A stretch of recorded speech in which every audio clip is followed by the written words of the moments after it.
বড় বাপের পোলা খায়, ঠোঙ্গা বইরা লইয়া যায়। মশলার নাম বলা যাবে না, বড় বাপের পোলাই খায়, ঠোঙ্গায় বইলা বলা দিয়ে যায়। পুরান ঢাকার ঐতিহ্যবাহী খাবার, ঢাকার নবেরা খাইতেছি, মশলার নাম বলা যাবে না।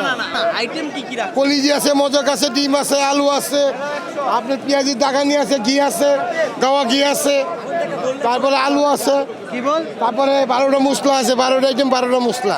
আসলে বিষয়টা হচ্ছে আপনার চকবাজারটা আমরা ছোট থেকে এটাই দেখে আসতেছি, প্রতি বছর প্রতিনিয়ত আপনার আমরা পুরান ঢাকাবাসী প্লাস অন্য অন্য জায়গা থেকেও আমাদের চকবাজার আছে ইফতার নেওয়ার জন্য।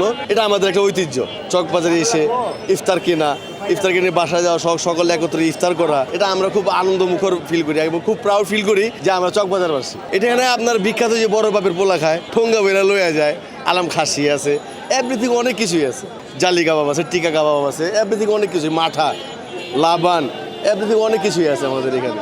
জি আলহামদুলিল্লাহ, প্রতি বছরের ন্যায় আমরা একই রকম দেখছি। আজকে আমিও কিছুক্ষণ অনেকক্ষণ আগে আসছি, অবজারভেশন করছি, এখানে আগের মতোই আছে এবং দিন বা দিন এটা বাড়বে ইনশাল্লাহ, কমবে না।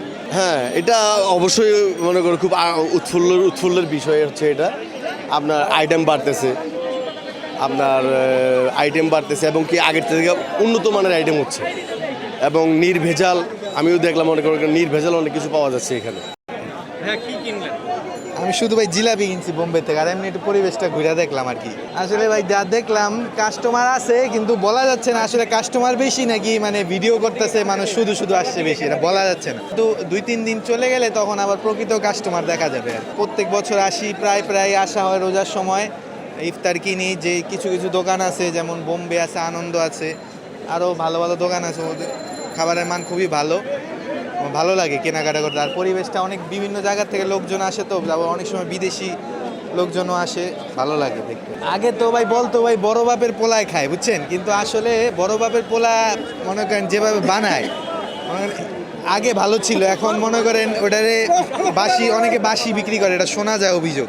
আসলে কতটুকু সত্যি এটা আল্লাহ জানে, বুঝছেন। মনে করেন প্রথম দিন, আজকে তো প্রথম দিন, আজকে মনে করেন সব টাটকা পাইবেন আপনি। আবার অনেক সময় 10-12 দিন গেলে কিছু কিছু দোকানে ধরেন বিক্রি না হইলে তখন অনেক সময় মনে করেন ওটা পরবর্তীতে আপনি মনে করেন ইউজ করা হয়। আসলে কে ইউজ করে এটা আল্লাহ মালিক জানে, কিন্তু অভিযোগ ওঠা যায়। তো শুনছি ভাই 400 বছর আগের থেকে এটা মনে করেন ব্রিটিশ আমল থেকে ইফতার বৈশা আসছে, আমার বাপদাদারা মনে করেন এখানে আসছে ইফতারি ওনারা কেনাকাটা করতো। এখন ওই ধারাবাহিকতায় ইফতার বাজার আর কি এখনও চলতেছে, আগামী তো ইনশাল্লাহ চলবে। এটাই আর কি, এটা একটা ঐতিহ্য। আর বিভিন্ন জায়গার থেকে, দেশ বিদেশের থেকে মানুষ আসে, এই এলাকার স্থানীয় ছাড়া অনেক জায়গার থেকে ইফতার কিনতে আসে, দেখতে আসে, এটা একটা ঐতিহ্য আর কি, বুঝছেন।